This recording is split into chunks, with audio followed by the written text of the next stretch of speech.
नमस्कार, मैं आपके साथ सागर मिश्रा। आप देख रहे हैं हमारा खास बुलेटिन पार्लियामेंट पॉलिटिक्स। सदन में जिधर देखो उधर शोरगुल था और आम जनता अपने मुद्दों को लिए ख्यालों में चैन की नींद सो गई, क्योंकि आम जनता को इंतजार है कि हमारे मुद्दों पर चर्चा कब होगी। लेकिन हर दिन वही हंगामा, वही तस्वीरें। सदन की तस्वीर भी हमारे पीछे आप देख रहे हैं, लेकिन सदन की बड़ी बातें क्या रही आज के दिन, वो अब आपको दिखाते हैं ग्राफिक्स के जरिए, क्योंकि जमकर हंगामा देखिए पूरी तरह से जारी है सदन में। और बड़ी बातें क्या है, हंगामे की भेंट चढ़ा संसद का बजट सत्र, तीसरा दिन था आज के दिन, और कल के दिन की भी टाइमिंग अब दे दी गई है। कैसी तस्वीरें होंगी देखिएगा आप। संसद भवन से ईडी दफ्तर तक विपक्षी दलों ने पैदल मार्च किया और साथ ही साथ महंगाई के मुद्दे पर टीएमसी का गांधी प्रतिमा के सामने आज के दिन प्रदर्शन भी हुआ है। वही अडानी मामले में कांग्रेस ने भी स्थगन प्रस्ताव का नोटिस अब दिया है। इसके साथ ही साथ मनीष तिवारी ने लोकसभा में स्थगन प्रस्ताव का नोटिस दिया है। ये बड़ी बातें आज के दिन की संसद की हम बता रहे हैं।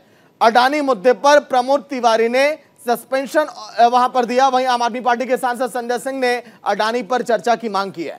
और भी कई बड़ी बातें देखिए, बीजेपी अपने विरोधियों को निशाना बना रही है, संजय राउत का यह कहना है। वहीं इसके साथ ही साथ हंगामे की भेंट चढ़ा संसद का बजट सत्र का तीसरा दिन भी। कल अब कैसा होगा सदन, ये भी देखने वाली बात होगी, क्योंकि ईडी पर जमकर हंगामा जारी है, जेपीसी की मांग को लेकर हंगामा जारी है। और तो और विपक्षी अब ये कह रहे हैं कि आखिर बीजेपी के अडानी मामले पर खामोशी क्यों। सदन की तस्वीर आप देख रहे हैं, एक तरफ बड़ी बातें और पीछे उपराष्ट्रपति जगदीप धनखड़, जिन्होंने यही कहा आज के दिन भी कि सदन की कार्यवाही को कल तक के लिए स्थगित किया जाता है। कल भी 11 बजे का समय है।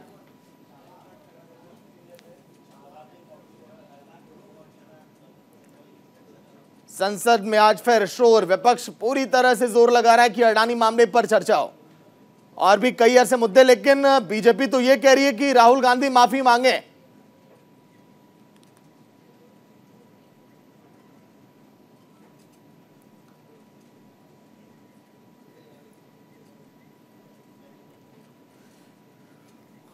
तो बात अगर करें लोकसभा की या फिर राज्यसभा की, दोनों जगह पर जमकर हंगामा हुआ। तस्वीरें हम आपको दिखाएंगे कि आखिर किस तरह से हंगामा दोनों सदनों में जारी है।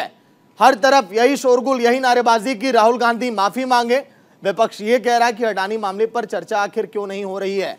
दो तस्वीरें देखिए, लोकसभा एक तरफ, राज्यसभा, दोनों सदनों की कार्यवाही में इसी तरह से खलल पड़ रहा है हर दिन। चाहे बीजेपी हो या कांग्रेस, दोनों पार्टियों का यही कहना कि हमारे मुद्दों पर तो प्रकाश आप डालिए, हमारे मुद्दों पर तो सुनवाई करिए।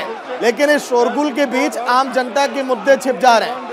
इन माननीयों को कोई तो समझाए कि संसद में आम जनता से जुड़े मुद्दों पर आखिर चर्चा कब होगी। एक तरफ राहुल गांधी की गूंज है तो एक तरफ अडानी की गूंज है।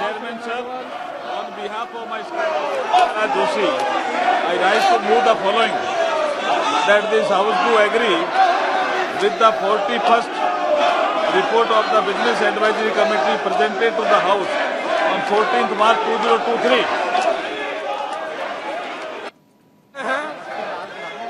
कि ये सभा कार्य। वही अधीर रंजन चौधरी की लोकसभा स्पीकर को चिट्ठी भी गई है। सरकार पर सदन नहीं चलने देने का आरोप लगाया। विपक्ष को सदन में अपनी बात रखने का मौका मिले। बड़ी खबर, राहुल की छवि खराब करने की सोची समझी ये साजिश है, ये कहना अधीर रंजन का। सरकार पर सदन नहीं चलने देने का आरोप लगाया गया है कांग्रेस की तरफ से। विपक्ष को सदन में अपनी बात रखने का मौका तो मिले, ये कह रहे हैं अधीर रंजन चौधरी। राहुल की छवि खराब करने की कोशिश है, ये सोची समझी ये साजिश है, ये कह रही है कांग्रेस। अब लोकसभा स्पीकर को चिट्ठी, एक तरफ चिट्ठी आप देखिए, एक तरफ ये बड़ी खबर। पार्लियामेंट पॉलिटिक्स, एक ऐसा बुलेटिन जहां पर सदन में किस तरह से हंगामा चल रहा है, देश भर में क्या चल रहा है, इस शो में, इस बुलेटिन में उसी से आपको रूबरू हम कराते हैं। ये बड़ी खबरें, जिस तरह से चिट्ठी ये अधीर रंजन चौधरी की।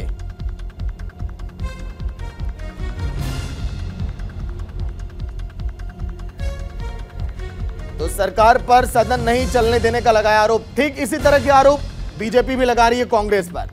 बीजेपी का भी यही कहना कि राहुल गांधी अगर माफी मांग ले तो सदन की कार्यवाही तो आगे चलेगी। लेकिन कांग्रेस ये कह रही है कि आप भी अडानी मामले पर कुछ तो बोलिए, जेपीसी का गठन तो करवाइए। लेकिन दोनों पार्टियां जमकर सदन में हंगामा करने में लगी हैं। वही बात अगर अब हम आगे करें तो देखिए,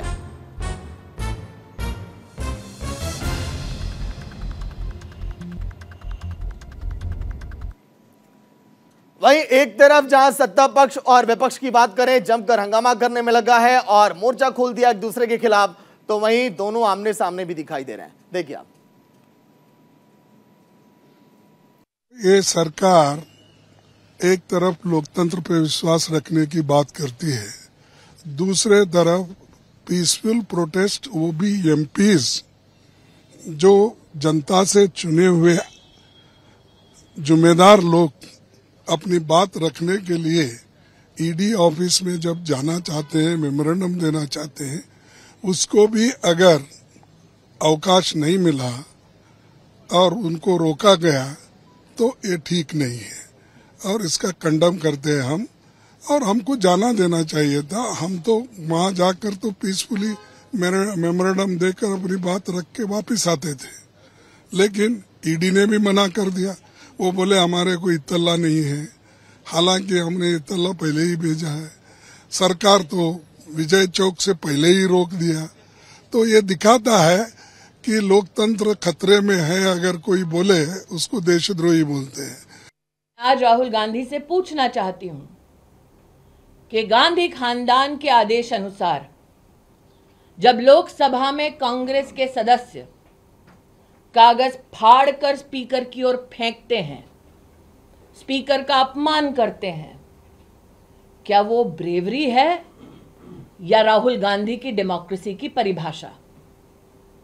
जब राज्यसभा में राष्ट्र के उपराष्ट्रपति के चेयर की ओर, जहां पर उनके प्रतिनिधि विराजमान हैं, कांग्रेस के नेता कागज फेंकते हैं, अपमान करते हैं, टेबल के ऊपर चढ़कर किताबें पटकते हैं, क्या वो डेमोक्रेसी है राहुल गांधी?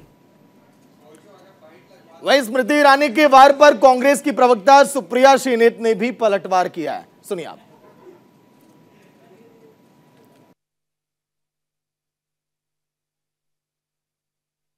केंद्रीय मंत्री स्मृति ईरानी ने राहुल गांधी पर कई सारे कटाक्ष किए। हमारे साथ सुप्रिया श्रीनेत हैं, कांग्रेस पार्टी की राष्ट्रीय प्रवक्ता। सुप्रिया जी, कई सारे कटाक्ष स्मृति ईरानी ने किया है और ये भी कहा कि प्रधानमंत्री का विरोध करते करते अब देश का विरोध करने लगे हैं राहुल गांधी। स्मृति ईरानी जी थोड़ी घबराई और बौखलाई हुई हैं। वो मोदी जी के ट्रोल मंत्रालय की चीफ ट्रोलर हैं और उनको कहीं पर ये लगा कि उनकी कुर्सी खतरे में है। अनुराग ठाकुर रेस में सबसे आगे हैं, होड़ लगी हुई है सबसे बड़ा ट्रोलर कौन बनेगा। तो अपनी ट्रोल कुर्सी को बचाने के लिए वो मैदान में कूद पड़ी और मोर्चा संभाला है। स्मृति ईरानी जी ने एक भी ऐसी बात नहीं कही है जिस पर मैं टिप्पणी करूं या जिसको मैं जवाब के लायक भी समझूं। भाजपा के बड़े नेता से लेकर तमाम कार्यकर्ता ये कह रहे हैं कि राहुल गांधी को माफी मांगना चाहिए, उन्होंने देश का अपमान किया है और सदन भी नहीं चल रहा है। नाम है उनका, राहुल सावरकर नहीं। और हिंदुस्तान के लोकतंत्र में ये पहली बार हो रहा है कि सरकार ही सदन नहीं चलने दे रही है। ये असलियत हो गई है इस देश की कि सरकार सदन की गतिविधियों में अवरोध पैदा कर रही है। ऐसा क्यों कर रही है इसका जवाब तो सरकार ही दे सकती है, लेकिन सिर्फ और सिर्फ एक कारण है, अडानी पर ना बोलना पड़े, अडानी के आक्षेपों से ना घिरना पड़े, इसलिए ऐसा हो रहा है। विपक्ष को लेकर आप लोग मार्च कर रहे हैं और जो नहीं कर रहा है उस जवाब उसको देना पड़ेगा। ईडी के केस 4 गुना बढ़ जाते हैं, 95% केसेस ऑपोजिशन के खिलाफ हैं, 0.5% कन्विक्शन रेट है। ईडी हर उस जगह पे छोड़ी जाती है जहां पर आप डराना धमकाना चाहते हैं। हर लोकतांत्रिक व्यवस्था के खिलाफ आप ईडी छोड़ देते हैं और जो पार्टीज इसमें समर्थन नहीं कर रही है उनको जवाबदेही तय करनी पड़ेगी अपनी। धन्यवाद न्यूज इंडिया को वक्त देने के लिए। कैमरामैन राम नरेश के साथ रवि सर्राफ, न्यूज इंडिया, दिल्ली।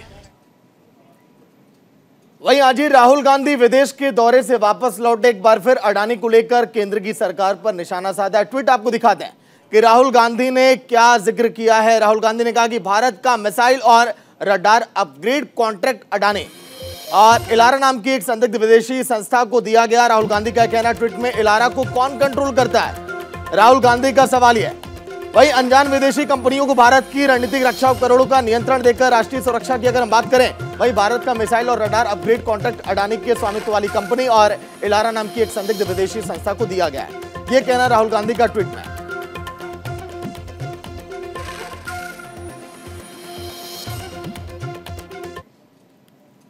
वहीं संसद के दोनों सदनों में विपक्ष अपनी कई मांगों को लेकर हंगामा कर रहा है।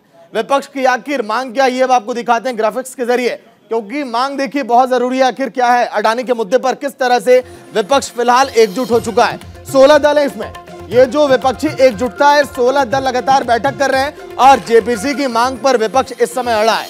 16 दल लगातार इस वक्त प्रदर्शन करने में लगे जेपीसी की मांग। सदन में भी जेपीसी की मांग को लेकर जमकर नारेबाजी हुई है आज के दिन, कल भी और उसके एक दिन पहले भी।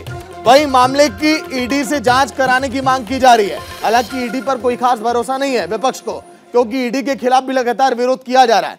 शिकायत पत्र के साथ ईडी तक भी कूच किया गया है।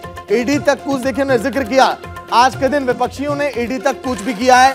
बैनर पोस्टर के साथ विरोध प्रदर्शन, और बैनर पोस्टर केवल सड़क से सदन तक पूरा दिखाई दे रहा है। सदन के अंदर भी हाथों में बैनर है और पोस्टर है विपक्षियों के।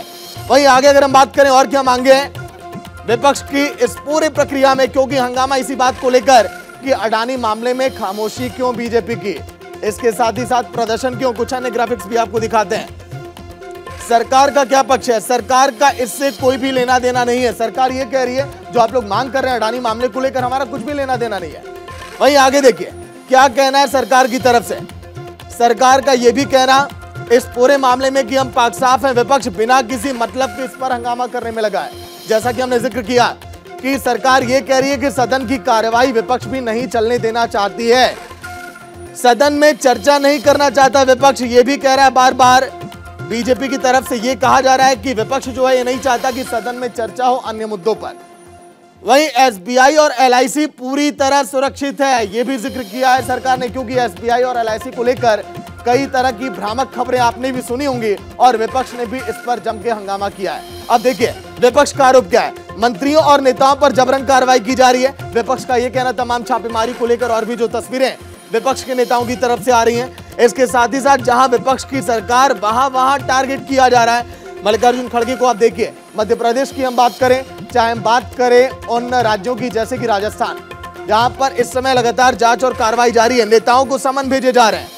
बिहार में भी आपने तस्वीरें देखी होंगी जहां पर छापेमारी का दौर जारी है। विपक्ष का आरोप यह भी है कि जांच एजेंसियां विपक्षी नेताओं पर कार्रवाई कर रही हैं, चाहे वो छापेमारी ईडी की हो या फिर सीबीआई की, विपक्ष के नेताओं पर ही क्यों? भाई साहब ये भी बताइए। विपक्ष ये भी कहने में लगा बीजेपी से, बीजेपी के नेताओं पर कोई कार्रवाई क्यों नहीं की जा रही है? क्या बीजेपी के नेता पाक साफ हैं? क्या बीजेपी के नेता कोई घोटाला नहीं कर रहे हैं? विपक्ष ये भी कह रहा है। विपक्ष को काबू में करने की कोशिश है, क्योंकि सामने सन 2024 का लोकसभा चुनाव है।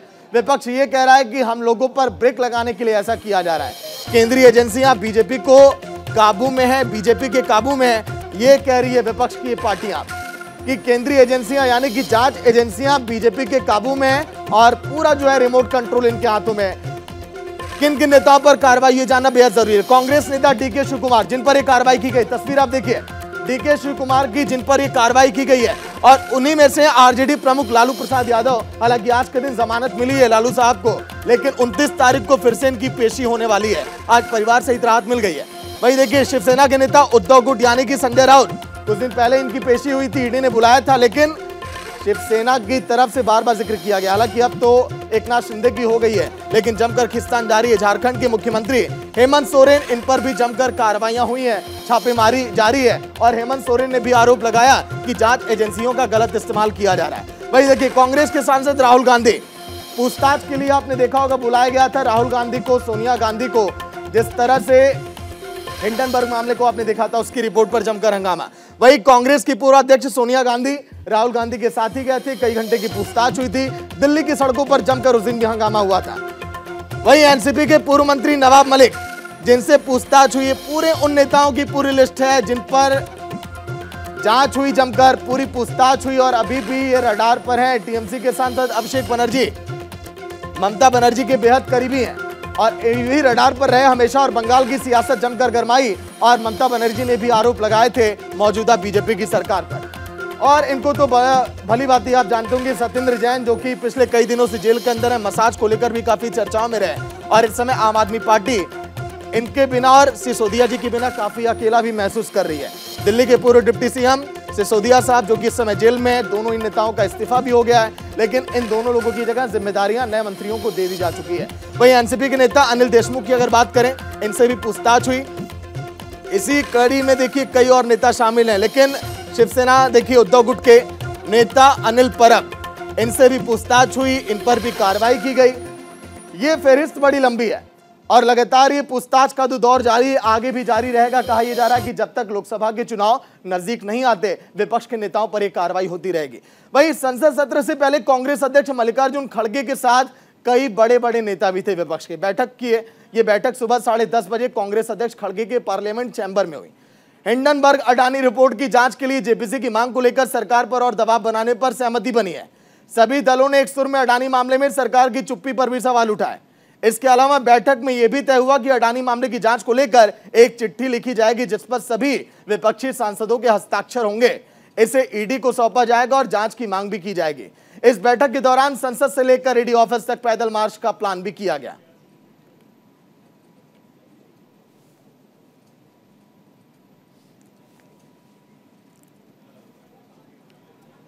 वहीं अडानी, ईडी और सीबीआई के मुद्दे पर संसद से लेकर सड़क तक विपक्षी दलों का हंगामा दिखाई दे रहा है। कई विपक्षी दलों ने संसद भवन से लेकर ईडी दफ्तर तक मार्च भी निकाला, हालांकि उन्हें पहले ही रोक दिया गया था। इस दौरान विपक्षी नेताओं ने सरकार के खिलाफ जमकर नारेबाजी भी की है। विपक्षी दलों के सांसद अडानी मुद्दे को लेकर मेमोरेंडम सौंपने ईडी के दफ्तर जा रहे थे। दिल्ली पुलिस ने बैरिकेड लगाकर रोक दिया। सांसदों को विजय चौक पर ही रोक दिया गया। विपक्षी सांसदों को दिल्ली पुलिस ने विजय चौक से आगे नहीं बढ़ने दिया। इसके बाद विजय चौक से ही वो वापस लौट गए संसद की तरफ।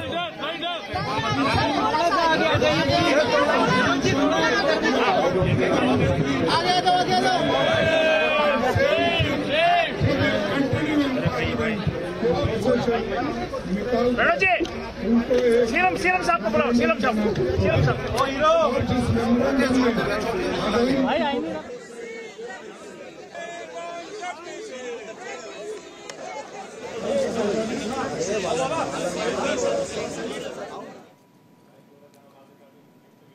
वहीं विपक्षी खेमे की बड़ी पार्टियों में से एक पश्चिम बंगाल में सत्तारूढ़ टीएमसी का एक भी सांसद पैदल मार्च में शामिल नहीं हुआ। ममता बनर्जी के सांसदों ने गांधी प्रतिमा के सामने महंगाई और एलपीजी सिलेंडर को लेकर प्रदर्शन किया है। विपक्ष के मार्च से टीएमसी और एनसीपी दूर रही। इस पर टीएमसी सांसद सुदीप बंदोपाध्याय ने तर्क दिया कि सत्ता पक्ष हो या मुख्य विपक्षी दल, दोनों एक दूसरे के खिलाफ हैं। बंगाल में कांग्रेस बीजेपी और सीपीएम के साथ मिली हुई है, इसीलिए हम कांग्रेस नेताओं की बुलाई गई बैठक में शामिल नहीं हो रहे हैं।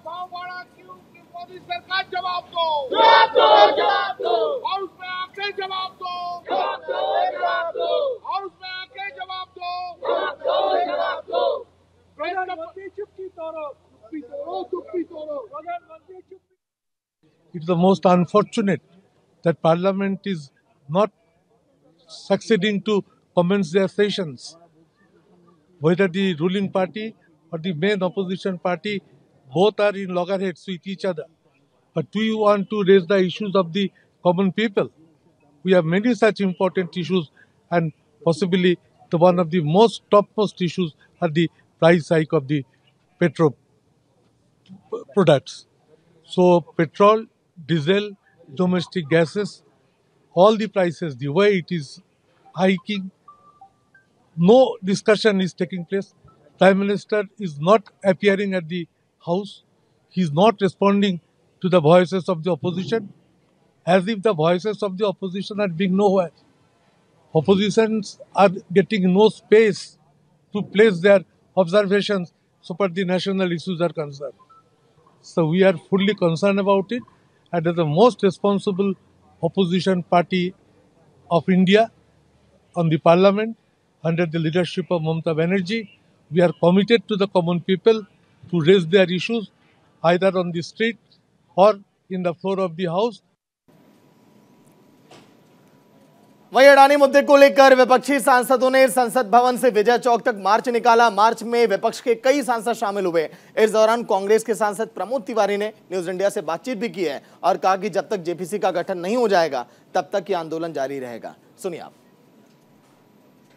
प्रमोद जी, अब क्या तैयारी है? पुलिस ने तो काफी तैयारी किया, ईडी आप लोग के पास खुद आ जा रही है, अब आप लोग ईडी के पास जाना चाह रहे हैं। देखिए, हम लोकतांत्रिक ढंग से आवाज़ सदन में उठा रहे हैं, वहाँ नहीं सुनी जा रही। अब हमारा प्रयास है कि हम जाके ईडी को कहें कि जांच कराओ, वहाँ जाने नहीं दे रहे हैं। अब 200 एमपीज को नहीं जाने दे रहे हैं, हम कह रहे हैं 2 एमपीज को लेके चलो, लेकिन 2 एमपीज को भी परमिट नहीं कर रहे हैं। हालांकि हम लोगों को भी रोक दिया गया आप लोगों से बातचीत करने से। अब आप देख लीजिए, लोकतंत्र की हत्या हो रही है। शुक्रिया। तो ये प्रमोद तिवारी थे जो हमसे बातचीत कर रहे थे। उनका कहना है कि लोकतंत्र की हत्या हो रही है। डेलीगेशन लेकर जाना चाह रहे थे ईडी दफ्तर तक 2 सांसदों के साथ, उन्हें भी नहीं जाने दिया जा रहा है। कैमरामैन राम नरेश के साथ रवि सर्राफ, न्यूज इंडिया, दिल्ली।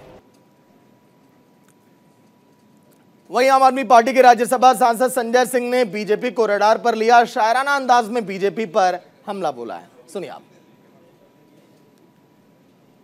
आप सोचिए कि जब देश के सांसदों को जो 150-200 की संख्या में जा रहे थे ईडी ऑफिस शिकायत करने के लिए, उनको शिकायत करने की इजाजत नहीं है, तो समझ सकते हैं कि मोदी जी की सरकार किस तरह से अडानी को बचाने पे लगी हुई है। और जो मैं नारा लगा रहा हूं कि मोदी अडानी भाई भाई देश बेच के खाई मलाई, वो तो इस घटना से साबित होता है। ईडी में भारतीय जनता पार्टी का कोई वार्ड अध्यक्ष भी जाके शिकायत कर सकता है। सीबीआई में भारतीय जनता पार्टी का कोई विधायक या कोई वार्ड का मेंबर भी जाके शिकायत कर सकता है।